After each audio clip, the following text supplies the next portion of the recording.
नमः सिद्धेभ्यः ॐ नमः सिद्धेभ्यः नमीरूढवड्यमाणं परमपाणं जीर्णं तु सूत्रेणे गोच्छामि नियम सारं केवली सुरकेवली वर्गम् नमो रिहन्ताणं नमो सिद्धाणं नमो आर्याणं नमो वज्रायाणं नमो लोहे सब्दसावणम् बोले पंच परमेष्ठी भगवान की जय। बोले चिंतामणि पारसनाथ भगवान की जय। शासन नायक भगवान महावीर स्वामी की जय। परम पूज्य आचार्य भगवान कुंद कुंद मुनिराज की जय। परम पूज्य पट्टाचार्य आचार्य श्री गुरुदेव जी विराट सागर जी महाराज की जय। परम पूज्य आचार्य विशुद्ध सागर जी महाराज की जय। अहिंसामय विश्व धर्म की जय। तीर्थराज संवेद शिखर की जय। उपाध्याय श्री विशुद्ध सागर जी गुरुदेव की जय। मुनि संघ की जय।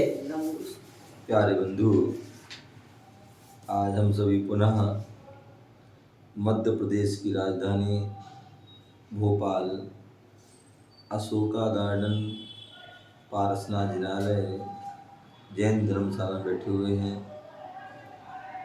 भगवान महावीर स्वामी का शासन चल रहा है।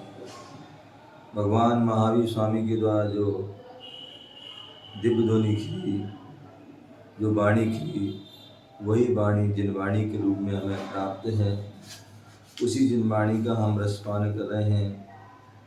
आचार्य कुंद कुंद स्वामी जो अपने आप में एक महान आचार्य हुए हैं, जिन्होंने हम सभी पर बड़ा परम उपकार किया है और उन्होंने रैण सार ग्रंथ का लेखन कार्य किया है। रैण सार ग्रंथ वह ग्रंथ है जिसमें श्रावक और मुनि दोनों की चर्या का, दोनों के चारित्र का, दोनों के मूल गुणों का, दोनों के संयम का वह विशद व्याख्यान किया गया है। परम पूज्य आचार्य भगवान गुरुदेव विराट सागर जी महाराज, जिन्होंने इस ग्रंथ पर अपनी संस्कृत की जो है विशालकाय रत्नात्रय वर्धिनी टीका लिखी है, उसका भी हम जो है श्रवण कर रहे हैं। यहाँ पर 10वें नंबर की गाथा चल रही है और 10वें नंबर की गाथा में यहाँ पर वर्णन बताया था कि दान, पूजा, शील और उपवासम, ये आदि क्रियाएं हैं। इन क्रियाओं को हमें करना चाहिए, लेकिन ये यदि हम इन क्रियाओं को करते हैं तो हमें उससे मोक्ष की प्राप्ति होती है परंपरा से। लेकिन कब? जब ये सम्यक्त के साथ हों। क्या? सम्यक्त के साथ होगी तभी ये मोक्ष मार्ग में प्रयोजनभूत हैं। यदि सम्यक्त से रहते हैं तो ये क्रियाएं क्या है? मोक्ष मार्ग में जो है प्रयोजनभूत नहीं है, निष्प्रयोजन है। तो इस प्रकार इस वर्णन कहा था गाथा में। उसी गाथा के लिए यहाँ पर विस्तार आचार्य गुरुदेव विराट सागर टीका के माध्यम से विस्तार कर रहे हैं। और हमने क्रम से पहले दान के बारे में जाना, फिर पूजा के बारे में जाना, फिर शील के बारे में जाना। अब हम उपवास के बारे में जान रहे हैं। और कल बताया कि चारों प्रकार के आहार का त्याग करना, ये क्या है? उपवास है। क्या है? चारों प्रकार के आहार का त्याग करना क्या है? उपवास है। तो इस प्रकार से यहाँ पर जो है बताया। और उसी बात की व्याख्यान करते गुरुदेव ने कहा था कि जो सर्वार सिद्धि ग्रंथ में लिखा है कि उपवास में केवल जो है भोजन का त्याग कर दिया, लेकिन जब तक हमारी आसक्ति जो है या पांचेंद्रियों के विषयों की जो है भाव हैं, उनसे निर्वृत्त नहीं हुए, तो वह आपका उपवास भी वह सम्यक उपवास नहीं माना जाएगा, तो लंघन हो जाएगा। तो इस प्रकार से होता है पांचों इंद्रियों के विषयों में उत्सुकता का भी त्याग। पांचों इंद्रियों के विषय में किसी प्रकार की उत्सुकता नहीं होनी चाहिए, इच्छा नहीं होनी चाहिए, उसका भी त्याग करना। इस प्रकार से यहाँ बताया था धर्मामृत अनगा धर्मामृत में पंडित आसागर जी ने भी कहा था कि जो अपने अपने विषयों से हटकर इंद्रियों के राग देश रहित आत्मस्वरूप में बसने को, अतः में लीन होने को, असन स्वाद खाद लेपे इन चारों प्रकार का विधि पूर्वक त्याग करना, ये क्या है? उपवास है। और यह उपवास क्या है? जघन, कल बताया था उपवास के भी 3 भेद बताए थे, उत्तम, मध्यम और जघन के भेद से यह 3 प्रकार का है। ऐसा जो है वसुनंदी श्रावकाचार्य में आचार्य भगवान ने कहा था। आगे जो है बता रहे थे कि जो गुरुदेव ने बताया था कि जो है इसमें जो है विशेष व्याख्यान नहीं किया क्योंकि उससे टीका आदि बढ़ने की संभावना थी। इसलिए जो है उन्होंने कहा कि हमारी पूर्व में गाथा, जो पूर्व में उन्होंने टीका लिखी है, कौन सी? सर्वोदय टीका। बालसानुपेक्षा की जो सर्वोदय टीका में उसका विशेष व्याख्यान उपवास आदि का दिया है। दूसरे यहाँ बताया था कि प्रोषदोपवास, क्या बोले थे? मैं आज सोच ही रहा था, तो बताया था उपवास जो है उत्तम उपवास कौन सा होता है, तो कल बताया था प्रोषदोपवास। क्या? प्रोषदोपवास, जो प्रोषद प्लस उपवास, प्रोषद माने एक आसन और उसके साथ उपवास, जो एक आसन के साथ उपवास किया जाता है वो प्रोषदोपवास है। मतलब एक आसन कैसा कि पर्व के दिन में उपवास करना है, पर्व के दिन में उपवास करना हो। पर्व के दिन क्या है? अष्टमी, चतुर्दशी, ये पर्व के दिन है। तो पर्व के दिन उपवास करना है, तो यदि मान अष्टमी को उपवास करना है तो मतलब एक आसन सहित उपवास, मतलब ऐसा नहीं कि मतलब बहुत से लोग क्या कहते हैं आज हमारा क्या है व्रत है, मतलब व्रत मतलब उपवास नहीं, उपवास नहीं, एक आसन। एक आसन सामान्यतः व्रत किसको कहा जाता है? जो उपवास को व्रत, भैया हमारा व्रत है, हमारा उपवास है, लेकिन वो क्या करते? एक आसन को व्रत मानते हैं। तो यहाँ बोला है वो वाला व्रत नहीं लेना है, यहाँ पर जो है एक आसन सहित उपवास करना है। मतलब कि जो है यदि अष्टमी को उपवास करना है तो सप्तमी का एक आसन कीजिए। ऐसा ना हो कि अष्टमी का उपवास करना है और सप्तमी की रात को 12 बजे तक खा रहे हैं, क्या कर रहे हैं? सप्तमी की रात को 12 बजे तक खा रहे हैं। अथवा बहुत से तो जो है सुबह सूर्योदय के पहले पहले तक खाते रहते हैं, सूर्योदय के पहले पहले तक भी खाते रहते हैं, या सूर्यास्त के बाद भी खाते हैं।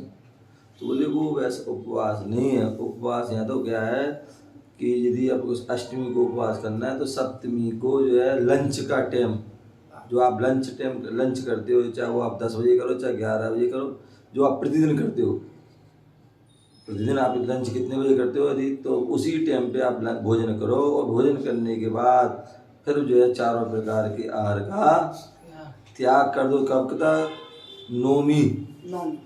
नौमी की जो लंच के टाइम तक, वो वास्तविक में जो है सच्चा उपवास है। प्रोषदोपवास समझ गए ना? वो सच्चा उपवास उत्तम मान के जो है। और मध्यम क्या है? मध्यम क्या है? अष्टमी को चारों प्रकार के आहार का त्याग कर देना, 14 को चारों प्रकार के आहार का त्याग, सूर्योदय से सूर्योदय हुआ त्याग कर दिया, और जो है अगले दिन सूर्योदय तक है, अगले दिन सूर्योदय तक वो कर दिया। तो वो जो है उपवास वो हमारा मध्यम है। और जघन्य उपवास क्या है? अब जघन्य उपवास जिन्हें हम अनुपवास भी कहते हैं, मान लीजिए हमें जो है उपवास करने की शक्ति नहीं हमारी, मतलब निर्जल करने की, तो भैया क्या किया? पानी लेके कर लिया। क्या कर लिया? पानी लेके कर लिया, तो वो जघन्य उपवास है। ठीक है, ऐसा नहीं कि मतलब जो है हमने उपवास है हमारा और बढ़िया जो है क्या केवल अनाज नहीं खाया बाकी सब खाया और खूब भरपेट करा। क्या कर लिया? भरपेट खा लिया, अन्य का त्याग कर अन्य फल का फ्रूट क्या खाते है? फल फ्रूट फल फ्रूट दूध मेवा मिष्ठान ड्राई फ्रूट आदि को उससे क्या कर लिया।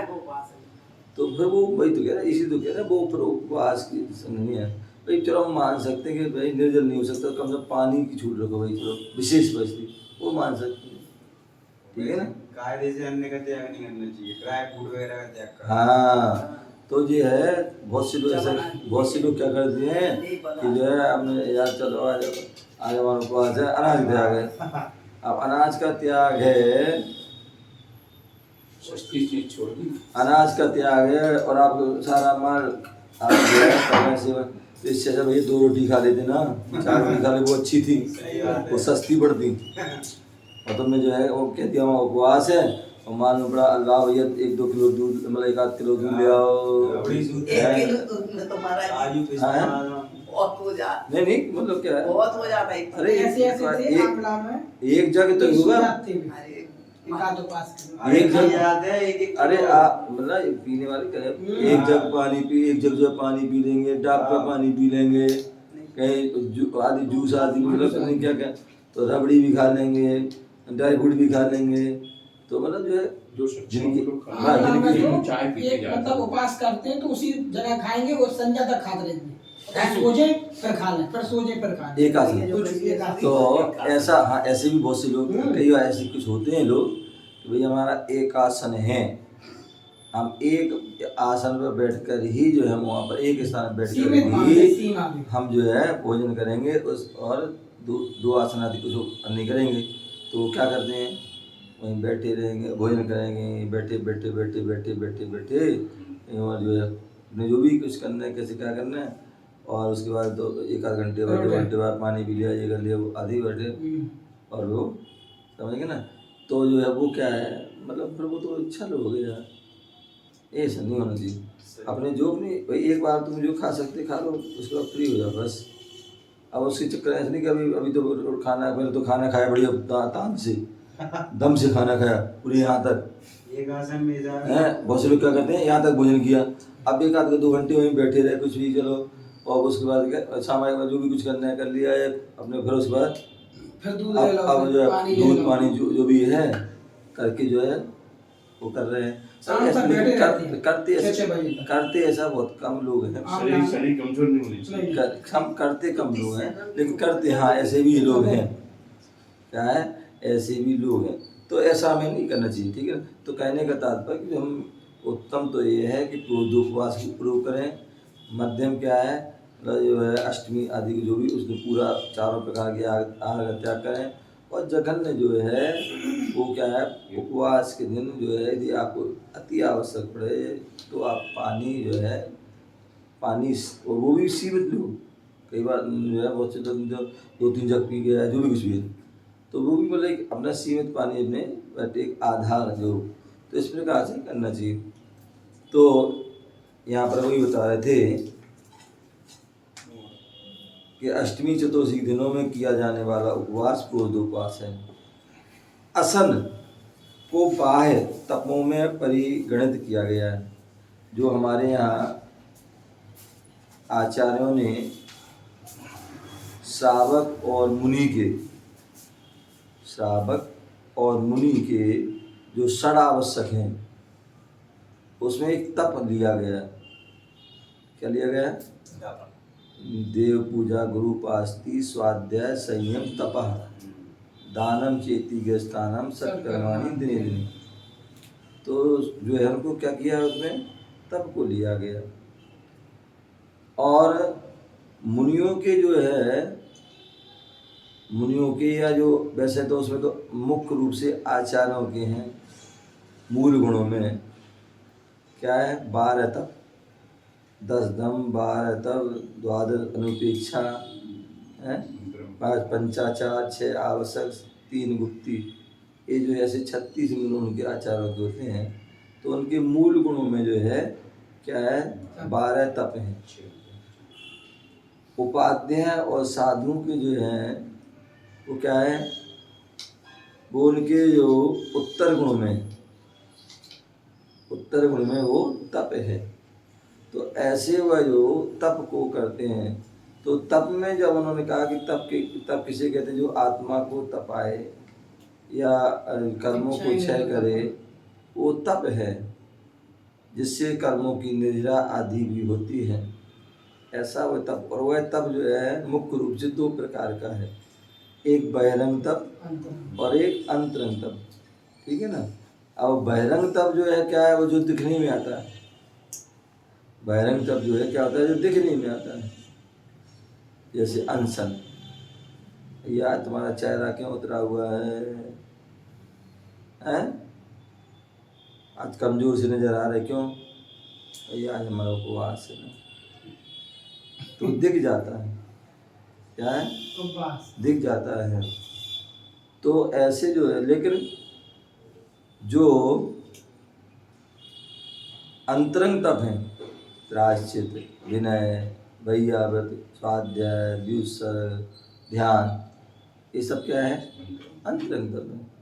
अंतरंग तप मतलब वैसा देखा जाए कि ये भी दिखते हैं, कोई भाई गुरु जी के पास गया, प्रायश्चित दे दो, दिख रहा है, नमस्कार कर रहा, विनय कर रहा, तो वो विनय है, वैयाव्रत कर रहा, वो भी दिख रहा है। तो यहाँ पर दिखने से मतलब नहीं, यहाँ मेन जो मतलब है कि जो अंतरंग तप होते हैं, जो अंतरंग से उत्पन्न होते हैं, जब तक अंतरंग से भाव नहीं होंगे तब तक वो तप नहीं कर पाओगे तुम। प्रायश्चित कौन लेना चाहता है? कोई दंड लेना चाहता क्या? नहीं लेना चाहता। दंड कोई लेना, कोई गलती हो गई है, कितने व्यक्ति का चोरी और सीना चोरी करता है, क्या चोरी सीना चोरी करते, बहुत बिरले ही होते हैं जो चोरी करके जाए, हमको पहुँच ले जाए कि हमने आज ये चोरी करी है या हमने ये पाप किया है, बहुत बिरले ही लोग होते हैं, बहुत बिरले ही लोगों को होता है। तो इसलिए जो है बोले यहाँ पर जो अंतरंग तप है, जो अंदर की भावना, अंदर से भाव, भैया आज गलती हुई मुझसे, आज मुझे ये जीव प्रार्थना हुई या मुझसे आवश्यक का पालन हुआ, गुरुदेव के पास तुरंत जाता है और गुरुदेव मुझे गलती हुई। कब हुआ? जब वो उसको अंतरंग भाव में विनय व्यक्ति जो है हर कोई नहीं कर पाता है, पंच परमेष्टि की या साधु आदि की विनय हर कोई नहीं कर पाता। कितने ऐसे लोग हैं वो मुनिराजों के सामने निकल जाते और हाथ बांध के चले जाते हैं, हाथ पीछे करके चले जाते, सामने नहीं आते हैं, क्या है, सामने छिप जाते हैं, भाग जाते हैं, कुछ भी कर लेते, समझे ना।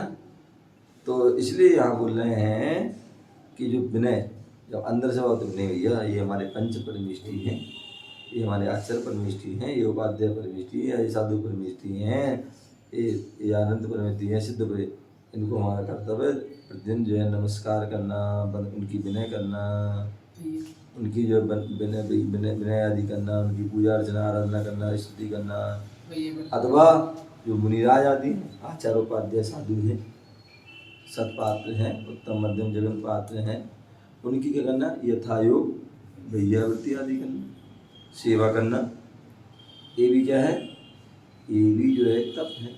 और ये भाव भी, ये भी जो है अंतरंग से होंगे।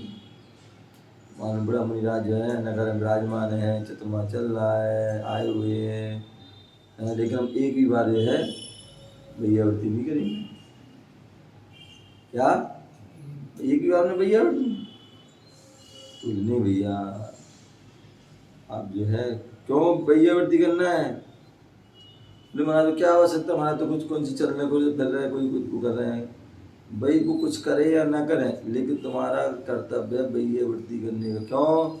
जो निस्दिन में वैयावृत्ति करैया, सो निश्चय से तीर तरैया, पढ़ते ना। बोले जो क्या करता है डेली, निस्दिन, एक दिन नहीं, कि हमने तो वो भैया क्या हो गया, बोले हम तो जो है 10 साल हो गए, हमने 10 साल पहले मैं बहुत खूब वैयावृत्ति करी, 10 साल पहले गई, तो आज क्या करी है, अब अभी क्या करी, कुछ नहीं। तो बोले नहीं भैया निस्दिन करना है भैया, निस्दिन, जैसे हम भोजन कैसे निस्दिन करते हैं, सारे काम निस्दिन करते हैं, पाप अधिकार जो आराम से अधिकार जो है प्रतिदिन करते हैं, वो करो या ना करो, लेकिन वैयावृत्ति निस्दिन जरूर करना चाहिए।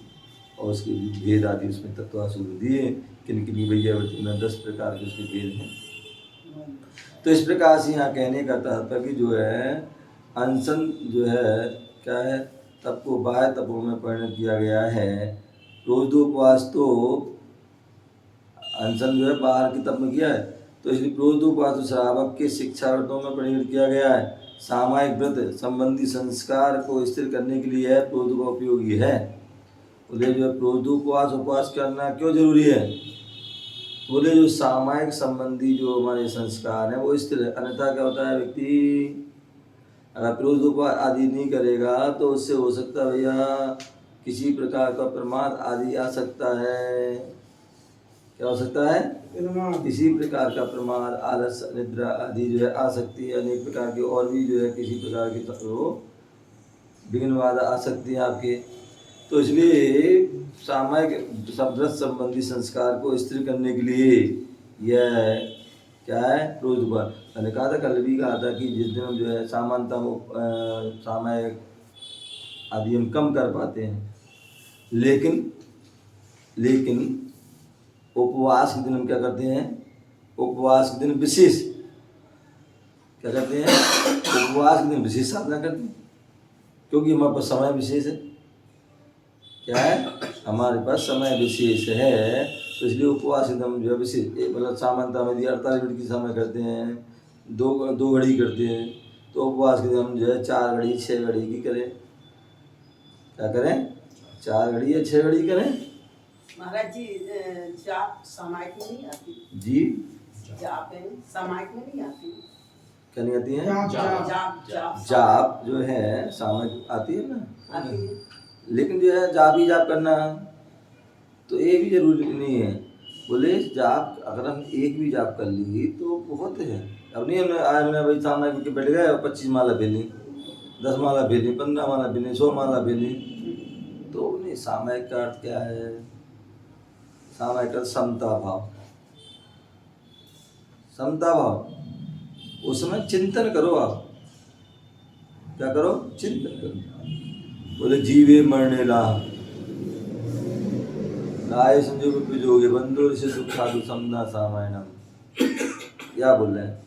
बोले जीवन हो, किसी का जन्म हो रहा हो या मरण हो रहा हो, दोनों में संभाव। अन्यथा व्यक्ति क्या करता है, जन्म होता है खुशियां मनाता है, मर जाता तो मातम मना रहा है, ये करता ना। तो नहीं भैया, दोनों संभाव, समता भाव। कोई परिवार का इष्ट जना खत्म हो गया और खूब बिलक बिलक के रो रहे, तुम क्या होगा उससे?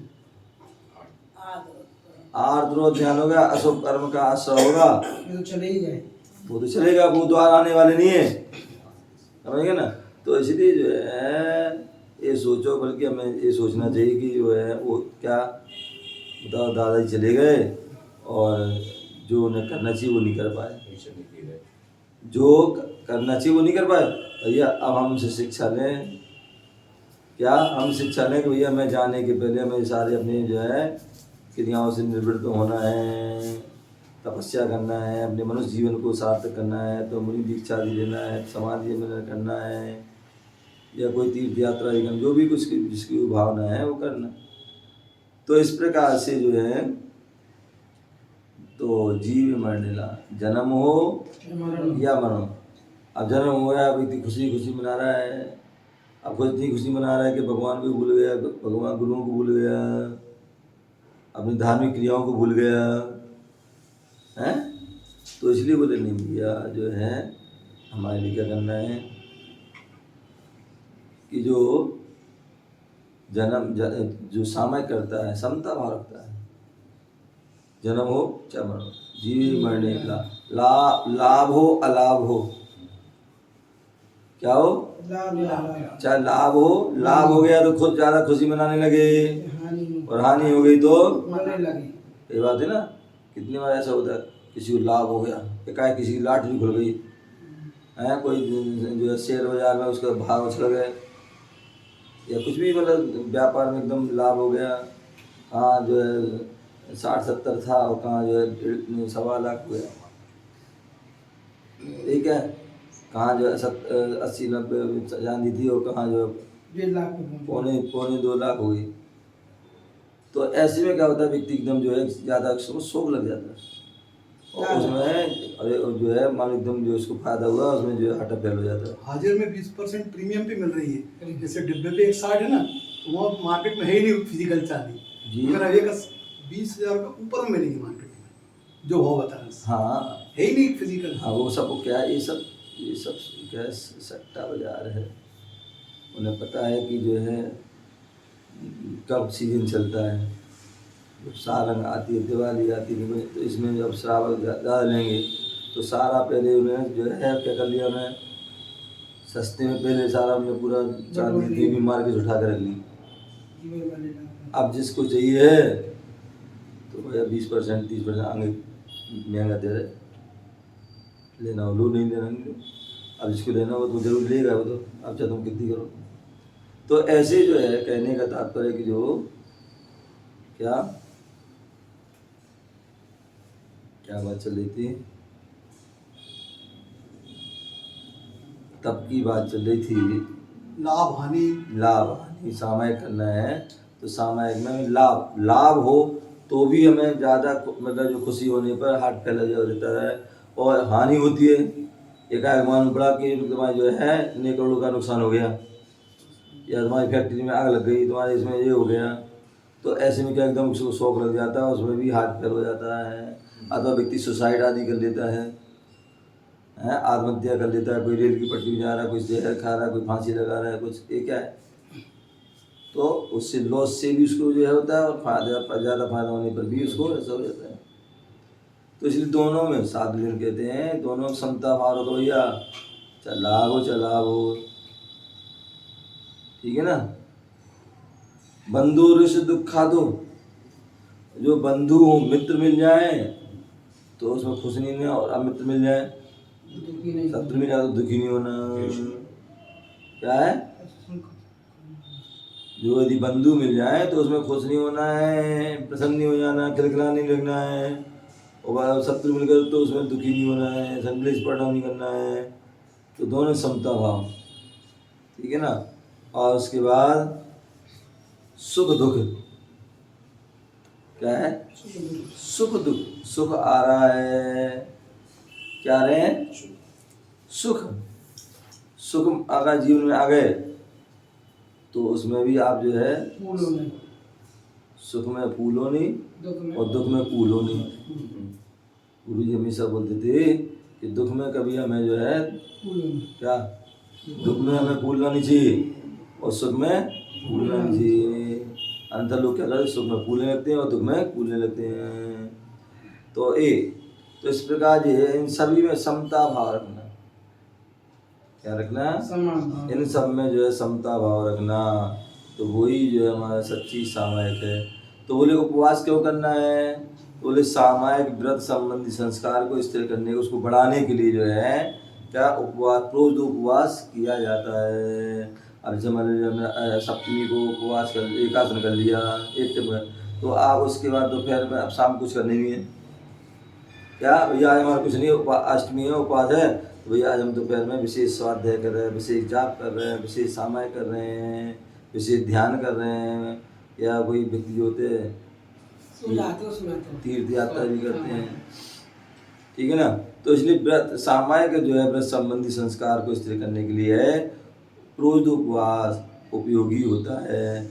ऐसा पुरुषार्थ सिद्धि उपाय, कहाँ पर, पुरुषार्थ सिद्धि उपाय ग्रंथ में 151 नंबर के श्लोक में अमृतचंद स्वामी ने कहा है। तो इस प्रकार से अब आगे बोल रहे हैं, प्रतिदिन अंगीकार किए जाने वाले सामायिक रूप संस्कार को स्थिर करने के लिए दोनों पक्षों के अर्धभाग में अष्टमी व चतुर्थी के दिन उपवास अवश्य करना चाहिए। क्या बोल दिए, जो प्रतिदिन अंगीकार किया मैंने सामायिक, जो सामायिक प्रतिदिन करते हैं, क्योंकि श्रावक का जो है शिक्षा व्रत भी है और उसकी प्रतिमा भी है, क्या है, उसकी प्रतिमा दी, तीसरी प्रतिमा सामायिक प्रतिमा है। तो इसलिए वह जो क्या करते हैं सामायिक संस्कार स्थिर करने के लिए दोनों पक्षों के अर्धभाग में, इसमें दोनों पक्षों के अर्ध भाग में 15 दिन का वो पक्ष होता है, 15 दिन का पक्ष होता है। तो उसमें क्या होता है, अष्टमी जो है 8 दिन बाद अष्टमी आती है, 8 दिन बाद जो और बढ़ा दो तो या अष्टमी से अष्टमी 15 दिन हो गए, और 14 से 14 भी 15 दिन हो गए। तो ऐसे जो है क्या है, दोनों पक्ष के अर्ध भाग में अष्टमी और चतुर्दशी के दिन उपवास अवश्य करना चाहिए। जो व्रती आदि श्रावक हैं उनको अष्टमी चतुर्दशी में क्या करना चाहिए, विशेष जो है उपवास करना। इससे हमारे क्या होते हैं, संस्कार बनते हैं। जब हम कहीं जो हमारी जो आयु क्षय होती है और उस समय जो हम संलेखना आदि धारण करते हैं तो उस समय क्या है, उपवास आदि होते हैं। अथवा हम साधु आदि अवस्था में प्राप्त हो गए और साधु अवस्था में जब आने पर जो है क्या होता है, कई बार बिहार चल रहा है, कहीं कुछ भी हो रहा है और उस समय चौका आदि नहीं मिला, चौका नहीं लगा, श्रावक को भी किसी जबरदस्ती तो नहीं कर सकते हैं तो, या किसी श्रावक को पता ही नहीं पड़ा। पहले अनियत विहार होते थे, साधु उठाए पीछे का चल दिया, किसी को नहीं बताया, किसी को पता नहीं। लेकिन वो उत्तम शयनन के धारी होते थे, वो बिना पता चले गए, अकेले जा रहे हैं, क्या करें, अकेले जा रहे हैं तो अपनी यथा विहार किया और जहाँ रात हो गई वहीं पर जो है विश्राम कर लिया, चाहे सर्दी हो चाहे गर्मी बरसात, इतनी शक्ति हो उनमें, तब वो अनियत विहार वो करते थे। तो इसलिए जो है क्या करते, अपनी सामायिक आदि को स्थिर करने के लिए दोनों पक्षों में अष्टमी चतुर्दशी के दिन उपवास अवश्य करना चाहिए। प्रोजदोपवास का स्वरूप रत्नकर्ण साहब का 4 ग्रंथ में श्लोक नंबर 109 में इस प्रकार बताया है। चतुराहार विसर्जन उपवास प्रोजदा सुकृत भक्ति सा प्रोजदोपवासा यदुपोष्यारम्भमाचरति। क्या बोल दिया, यहाँ बोल रहे हैं कि जो चतुराहार विसर्जन, तो बोले दाल रोटी आदि ये क्या खाद्य रबड़ी आदि जो है ले, दूध पानी आदि पे, और इलायची लौंग आदि जो है ये स्वाद, ठीक है ना। तो ये 4 प्रकार के जो है आहार हैं, मतलब जो है क्या, रोटी दाल आदि जो हैं ये सब क्या है, ये खाद्य हैं। और रबड़ी आदि क्या है, रबड़ी है, सत्तू आदि है, इनको क्या कर रहे हैं, चाट रहे हैं, तो ये क्या हो गई, रबड़ी आदि। दूध पानी आदि, दूध पानी जूस आदि सब क्या है, पेय। और लौंग इलायची आदि क्या है, व्यक्ति वे भोजन कर लिया, भोजन करने के बाद में क्या करता है, बाद में क्या करता है, भैया थोड़े इलायची ले लो, थोड़े सौंफ ले लो, लौंग ले लो, या कोई पान आदि बीड़ा ले लो।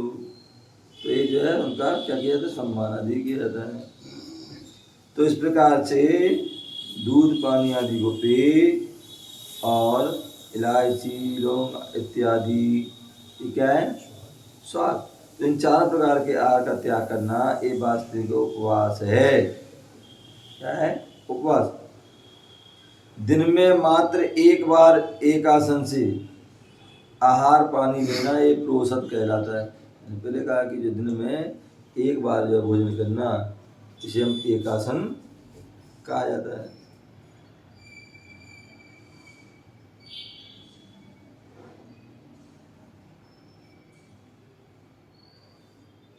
आहार पानी लेना, क्या आहार उसी समय में क्या करना, ये आहार करना उसी में ही पानी लेना। ऐसा नहीं जो है पानी भोजन पहले कर लिया, पानी बाद में जो है 2-4 घंटे बाद आदि ले रहे हैं। थाली के थाली में लेना, हाँ थाली की थाली उसी में, लेकिन उसका भी एक समय होना चाहिए। मैंने कहा ना, ऐसा नहीं कि थाली पे थाली करने वहीं बैठे रहे, सुबह शाम को बैठे हैं, सुबह खाना खा लेता, शाम को फ्रूट तो ऐसा नहीं करना चाहिए। तो वो नहीं है, वो फिर एक आसन नहीं है, एक आसन नहीं मानते, नहीं वो गलत है। और ज्यादा कहो तो उपवास कह दो। नहीं वो एक आसन नहीं है, वो तो फिर 2 ही आसन हो गए तुम्हारे। क्या 2 आसन, तो इसलिए नहीं करना। हाँ वो बात अलग है, ठीक है, अभ्यास रूप में कर रहा हो गई, जिन्होंने कभी एक आसन ही नहीं किया तो भाई एक आसन करने का अभ्यास कर रहा है, तो इसके लिए वो क्या कर रहा है, बोले चलो सुबह अपने खाना ले आमला लिया में तो थे, और सुबह शाम को जो है खाते तो थे पानी लोग। वानी ले लिया। शाम के हलवा खाते घसने का भी कुछ नहीं। तो इस प्रकार से क्या दिन में एक बार भोजन करना ये एक आसन है, और आहार पानी लेना प्रोषद है। और प्रोषद सहित उपवास, मतलब जो आहार पानी मतलब एक दिन पहले आहार एक आसन ले लिया, एक भोजन करी, सब कुछ करे हमने, तो वो प्रोषद, आहार पानी लेना प्रोषद है। और प्रोषद सहित उपवास धारण करना, पारणा के दिन एक आसन, पारणा के दिन जिस दिन कहते हैं अगले दिन, अगला जो है सप्तमी को हमने जो है एक आसन किया, अष्टमी को 4 प्रकार आहार का त्याग किया है, और जो नवमी को, नवमी को कर रहे हैं एक आसन कर रहे हैं। वो भी एक आसन सुबह सुबह नहीं तो बहुत से लोग क्या करते, 14 को पास कर लिया अनंत 14 का, और जैसे तैसे रात निकाली और सुबह 5 बजे ही अंधेरा दूर नहीं पाया, वो पहले पहुंच गया भगवान के दरवाजे खटखटा दिया, और जैसा किया। चलो अब भैया क्या करते हैं, वो बढ़ना करेगी अपने जो है अपनी पेट पूजा करते हैं। क्या करते हैं, पेट पूजा करते हैं। कायदे से जो उपवास के बाद हल्का आदि भोजन करना चाहिए, वो ठीक रहेगा, अन्य तुम जबरदस्त आदि करोगे तो नुकसान कर जाएगा। तो इसलिए दिन में एक बार भोजन एक आसन करना, पानी पीना, ये प्रोषद कहलाता है। और प्रोषद सहित उपवास धारण करना, सप्तमी का, नवमी का, 13 का और अमावस्या पुण्य का एक आसन करना, और अष्टमी चतुर्दशी आदि को उपवास। तो एक प्रोषदोपवास है, प्रोषद सहित उपवास अर्थात पारणा के दिन एक आसन सहित किए जाने वाले उपवास को प्रोषदोपवास कहते हैं। तो इस प्रकार श्रावक की जो प्रोषदोपवास नामक चौथी प्रतिमा में, तो इस व्रत का पूर्णतः नियम पूर्वक पालन किया जाता है। मतलब 2 चीज़ें हैं, एक जो है श्रावक के 12 व्रतों में एक प्रोषदोपवास नाम का व्रत है। क्या है, प्रोषदोपवास नाम का व्रत है। तो इसलिए जो है क्या होना चाहिए, ये चौथी परमात्मा स्वरूप है कि एक अष्टमी चतुर्दशी को उपवास करना और उसके पहले एक आसन आदि करना, ये चौथी प्रोषदोपवास प्रतिमा। और इस व्रत का पूर्ण, और श्रावक जो है जो प्रोषदोपवास जो व्रत शिक्षा व्रत आदि में, तो वो क्या है, वो उसमें किसी प्रकार थोड़ी बहुत 19-20 हो सकता है, उसमें शिथिलता हो सकती है, लेकिन जो क्या है प्रोषदोपवास प्रतिमा है, वो आपको पूर्ण रूप से उसको करना ही पड़ेगा। उपवास करेगा तो उपवास करना ही होगा, क्योंकि आपकी प्रतिमा में कोई गुंजाइश नहीं होती है। सामान में चल जाती है, सामान में चल जाती है, व्रत में चल जाती है, लेकिन प्रतिमा में तो पूरा पालन ही करना। और अगर दोष लगता है तो उसका प्रायश्चित में लेना चाहिए, उसका प्रायश्चित भी बड़ा होता है। आचारों से लेना चाहिए उपवास, प्रायश्चित आचारों से। हाँ, आचार्य गुरुजन हैं, जो भी हैं, आचार्य उपाध्याय मुनि हैं, उनसे लेना चाहिए। आचार्य नहीं है तो उपाध्याय ले लो, उपाध्याय नहीं तो मुनि से ले लो। अब मुनि भी नहीं है तो आर्य का इलेक्शन लगा दी से भी ऐसे अपने से ऊपर की साइड का, हैं। अपने से ऊपर की हाँ, साइड का। और क्या, तभी तो पता पड़ेगा, हमें तो पता ही नहीं पड़ता अपना क्या हमसे क्या तो गलती। आचार की बताई, हैं? आचार ही से लेना चाहिए, क्या ये नियम वगैरह प्रायश्चित वगैरह आचार से बताई, लिख लो कॉपी पे, फिर जाओ तो फिर बोल देगा। जो मुख्य रूप से जो है आचरण से तो दीक्षा, शिक्षा, आचार प्रायश्चित का विधान है। बाकी तो जो है हम अन्य उपाध्याय मुनि आदि से भी कर सकते हैं, लेकिन जो है गुरु आदि आज्ञा से उपाध्याय भी मुनि भी प्रायश्चित आदि दे सकते हैं। तो इसलिए आहार पानी लेना प्रोषदोपवास है। प्रोषद सहित उपवास अर्थात धारण के लिए एक आसन से किए जाने वाले उपवास को प्रोषदोपवास कहते हैं। तो इस प्रकार से श्रावक के प्रोद्युपाद नामक चौथी प्रतिमा में तो इस व्रत का पूर्णतः नियम पूर्वक जो है क्या होता है, पालन होता है, ऐसा रत्नकर्ण श्रावकाचार्य में कहा गया है। इस प्रकार से इसको हमें जानना चाहिए। आगे इसके बारे में और भी कहेंगे। ओम नमः शिवाय।